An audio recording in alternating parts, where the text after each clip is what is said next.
आज हमारे शहरों का ये हाल है जहाँ traffic, air pollution, sound pollution and गाड़ियों से होने वाले एक्सीडेंट एक मेजर प्रॉब्लम बन चुके हैं। तो इन सब का जिम्मेदार कौन है? हमें हमारी गवर्नमेंट? इन सब की जिम्मेदारी किसे लेनी चाहिए और किसे इन सब का ब्लेम करना चाहिए, वो हम बाद में डिस्कस कर लेंगे। पहले हम उन मुद्दों पर गौर करते हैं जिसे लेकर गवर्नमेंट और हम शायद ही कभी सीरियस रहे हों। आप जानते हो कि हमारे यूनियन मिनिस्टर श्री नितिन गडकरी साहब हाथ धोकर डीजल एनआईसी इंजन के पीछे पड़े हैं।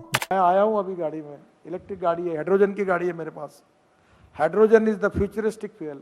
और आपको बताता हूँ पेट्रोल डीजल की तुलना में नो पोल्यूशन। जो कि हम जैसे कार इंथुजियास्ट के लिए तो बैड न्यूज ही है। बट क्या कभी गडकरी साहब ने देश के car ownership data, auto sector की ग्रोथ में आई कमी एंड इन पर लगने वाले अननेसेसरी टैक्सेस की बात करी है? नहीं। नेशनल फैमिली हेल्थ सर्वे के अनुसार 2021 में मात्र 7.5% इंडियन हाउस होल्ड एक कार ओन करते हैं। इंडिया में एवरी 1000 लोगों पर जस्ट 22 कार्स ही हैं, जो कि US, Canada and other developed country के कंपैरिजन में काफी लो है। और अगर आप स्टेट वाइज डेटा की बात करो तो बिहार जैसे स्टेट लोएस्ट पॉइंट पर आते हैं, जस्ट 2%, एंड गोवा, केरला जैसे स्टेट टॉप पॉइंट पर विद 45 एंड 24। अब इस कार ओनरशिप डेटा से आप अंदाजा लगा ही सकते हो कि जो देश डेवलप वो हायर रेशियो रखे हुए, सेम एज इंडियन स्टेट, जहां बिहार जैसे स्टेट जो डेवलपमेंट वाइज काफी पीछे हैं, वो कार ओनरशिप डेटा में भी पीछे हैं। जो डायरेक्ट कनेक्शन बताता है कि high ratio means more development, but government को इससे फर्क नहीं पड़ता। हाउएवर प्रेजेंट टाइम में गवर्नमेंट के प्राइमरी गोल क्या है? गाड़ियों को इलेक्ट्रिक करना, यानी इलेक्ट्रिफिकेशन, और ऐसे इंजन वाली गाड़ियों को रोड से बिल्कुल ही हटा देना। बट क्या उन सारी प्रॉब्लम का ही सोल्यूशन है?